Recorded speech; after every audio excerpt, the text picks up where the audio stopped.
We begin with disturbing information coming from a confidential new United Nations report. It says North Korea has not stopped its nuclear and missile programs. The report also says Pyongyang has been trying to sell weapons to a Syrian arms trafficker, Yemen's Houthi rebels, Libya, and Sudan.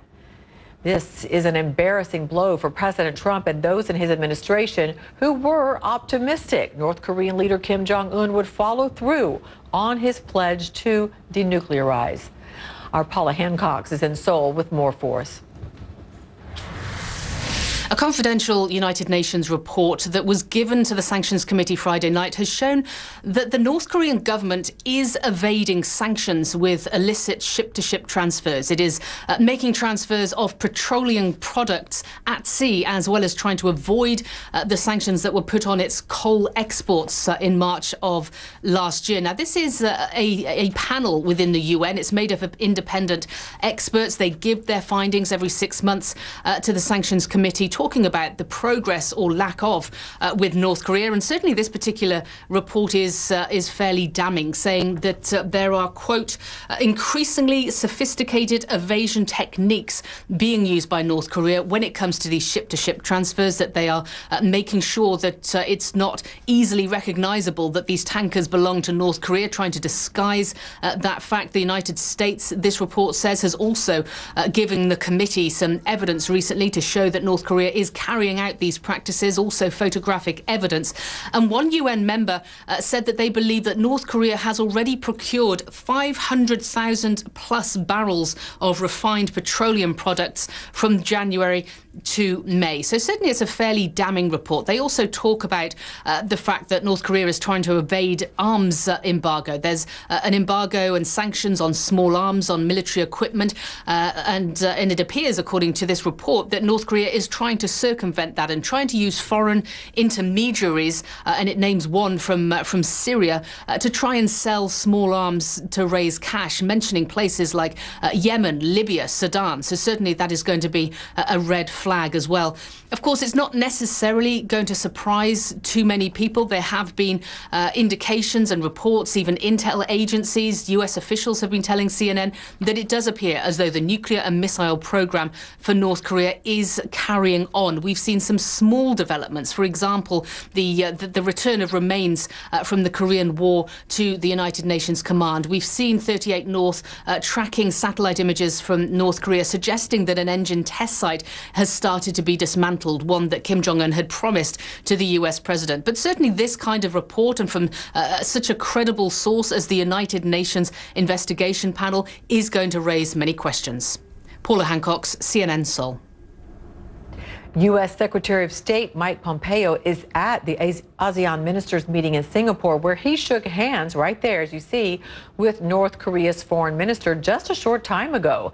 CNN's Ivan Watson is there too, reporting for us. And Ivan, tell us about the reaction once it was learned about this new report. Well, you know, Mike Pompeo, the Secretary of State, he spoke to journalists in the morning here in Singapore before CNN learned about this confidential UN report. So he did not directly address that with reporters. He may do that in the hours to come.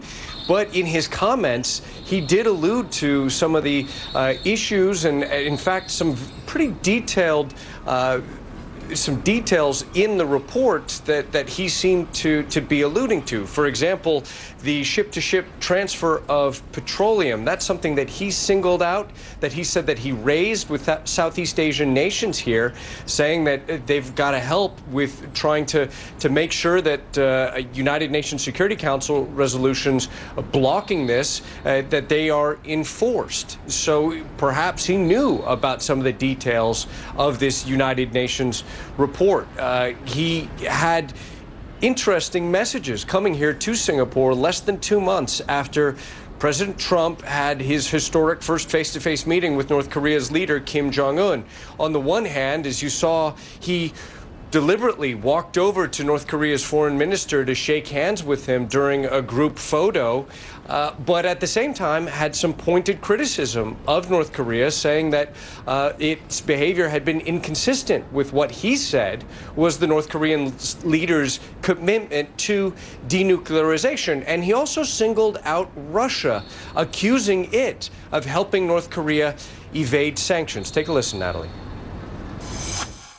We have seen reports that Russia is allowing for joint ventures with North Korean firms and granting new work permits to North Korean guest workers. If these reports prove accurate, and we have every reason to believe that they are, that would be in violation of UN Security Council Resolution 2375. I want to remind every nation that has supported these resolutions that this is a serious issue and something that we will discuss with Moscow.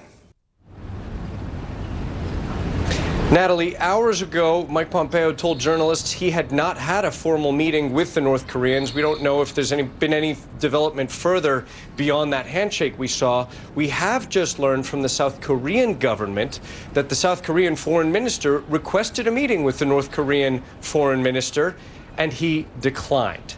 Natalie. Well, that is somewhat telling, isn't it? Very interesting there. Ivan Watson for us there in Singapore. Thanks so much, Ivan. We appreciate it. Well, Paul Manafort's trial resumes on Monday after a week of damaging testimony. Manafort faces 18 counts of tax and banking crimes from before his time as the campaign manager for Donald Trump. Bookkeepers testified on Friday that they falsified banking documents so Manafort could avoid paying hundreds of thousands of dollars in taxes.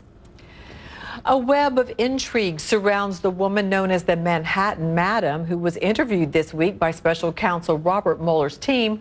On the surface, Kristen Davis doesn't appear to have a connection to the Russia investigation. For more now, here's CNN's Sarah Murray. Kristen Davis, the woman known as the Manhattan Madam, meeting with special counsel Robert Mueller's team for a voluntary interview earlier this week, sources tell CNN. Investigators apparently interested in her ties to longtime Trump advisor Roger Stone. She and Stone have been close friends for a decade. Investigators also expressed interest in having Davis testify before a grand jury. The latest indication, prosecutors are aiming to build a case against Stone. Davis's lawyer declined to comment. In a statement, Stone tells CNN, Kristen Davis is a longtime friend and associate of mine. I am the godfather to her 2-year-old son. She knows nothing about Russian collusion, WikiLeaks collaboration, or any other impropriety related to the 2016 election, which I thought was the subject of this probe. I understand she appeared voluntarily. I am highly confident she will testify truthfully if called upon to do so. Davis once ran a high-end prostitution ring and went to jail as part of the scandal surrounding then Democratic New York Governor Eliot Spitzer. The remorse I feel will always be with me. She has worked with Stone over the years, and in late 2016, she joined his payroll to help him with clerical tasks. Mueller's team has been looking into possible contact between Stone and WikiLeaks founder Julian Assange during the 2016 campaign. Yeah, I followed Assange's Twitter feed very assiduously. I had a Google alert for him. I read every interview he gave. You could foreshadow what he's doing. I'm not involved in any collusion, coordination, or conspiracy with the Russians or anyone else. And there's no evidence to the contrary. Investigators have also been probing Stone's finances and his personal life. People familiar with the situation say at least 2 witnesses were asked whether Stone was actually the father of Davis's son. Earlier this week, Stone posted a photo of Davis and her child to Instagram with this caption: "Why do FBI agents dispatched by Robert Mueller keep asking a number of my current and former associates if I am this baby's father? What does this have to do with Russian collusion and the 2016 election?" Now, this week, another former associate of Roger Stone, Andrew Miller, was also ordered to testify before the Mueller grand jury. Yet another indication of how the special counsel's team seems to be circling around Roger Stone. Sarah Murray, CNN, Washington. Let's talk more about it with Stephen Erlinger, Chief Diplomatic Correspondent for the New York Times. He is in Brussels for us. And as always, Stephen, thank you for your time. Let's begin right there. Developments in the Mueller Russia investigation in the U.S. Now we have it turning to a woman who ran a prostitution ring and went to jail. And she met with the special counsel. In the world of twists and turns in this investigation, how would you characterize this one? Well, it gets tawdrier and tawdrier, doesn't it? Yes, it does. I mean, it's like the jaws of justice grind on. It's like being caught in some kind of meat grinder. Obviously, Mueller is trying to put pressure on Stone. That's the whole point. Much as he's tried to do with Manafort and others, the way he did it with Michael Cohen, you get them on all kinds of issues, and then you promise them a deal or immunity if they're willing to testify about what really interests you. So my guess is that this whole episode, though obviously I don't know for sure, is aimed at convincing Stone to talk to Mueller about his relationship with Julian Assange, because though Stone has obviously, you reported him clearly denying any collusion, he did have a relationship with Assange, and there's a suspicion that there was some kind of go-between between Trump people and Julian Assange, whose WikiLeaks was the conduit for the stolen emails from the Democratic National Committee. So that's my guess is where they're heading. And I don't think the activities of the Manhattan Madam are particularly relevant, except as a way to pressure Roger Stone. Yes, Stone, WikiLeaks, just another example of all the tentacles dealing with this investigation. People wonder why it's going on so long. Well, there you go. All right, here's another angle. The trial of former Trump campaign manager Paul Manafort. His accountants testifying on Friday they helped him cheat on his taxes. We also learned he was in $1 million in debt in clothing spending alone. We got that from your paper when he volunteered to join the Trump campaign. What's the significance of the trial that we've learned so far, do you think? Well, again, it just feels like they're using issues that never really were dealt with criminally in the past, like lobbying for a foreign nation illegally without registering to get to Manafort. And then because Manafort hasn't testified for Mueller, hasn't given in, they put him on trial for all kinds of financial shenanigans. The interesting thing is, why Manafort went to work for Trump, because he clearly saw Trump as an avenue to get back into the Washington lobbying business in a big way once his deal with Yanukovych in Ukraine had kind of fallen apart. So that's why he had so much money troubles, let alone his own, let's call it, love for very expensive clothes. Well, let's turn now to our breaking news story that we began with, Stephen. Let's talk about that new report that North Korea is flouting UN sanctions. Russia's helping them do that, and that North Korea is still building its nuclear program. What happened to the camaraderie, the Olympics, the meeting at the DMZ, and the meeting with the U.S. president? Has the world been duped by Kim Jong-un here? Well, North Korea has been very good at delaying and delaying. I mean, they've done this to everybody. They've certainly done it to other administrations. You've talked to Christopher Hill, I'm sure, about what happened when he tried to also negotiate. They did it to George Bush. So this is a pattern. I mean, Kim is following a pattern of giving a little but not giving much. He wants these sanctions lifted or eased. The one thing certainly the Trump administration is doing is keeping the economic pressure on North Korea to deliver. It's going to be a very long-term process because North Korea sees denuclearization as a denuclearization of the whole peninsula. And that means American forces leaving. It means South Korean forces leaving.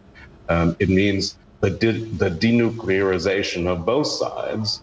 And, that is the reason, I think one reason they're kind of holding off. Now, economically, there's no question they are sending workers abroad. They've always done that, and get hard currency from taking a good part of the income of those workers. And it sounds, at least reportedly, that continues with Russia.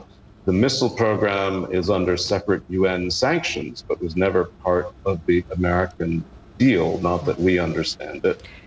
So there's a long way to go, I think. Yeah, with North Korea, it's one step forward, 5 steps back, it seems. All right, we always appreciate... With a missile thrown in. With a missile thrown in. Thank you so much. Always appreciate your insight, Stephen Erlinger. Thanks, Stephen. Thanks, Natalie.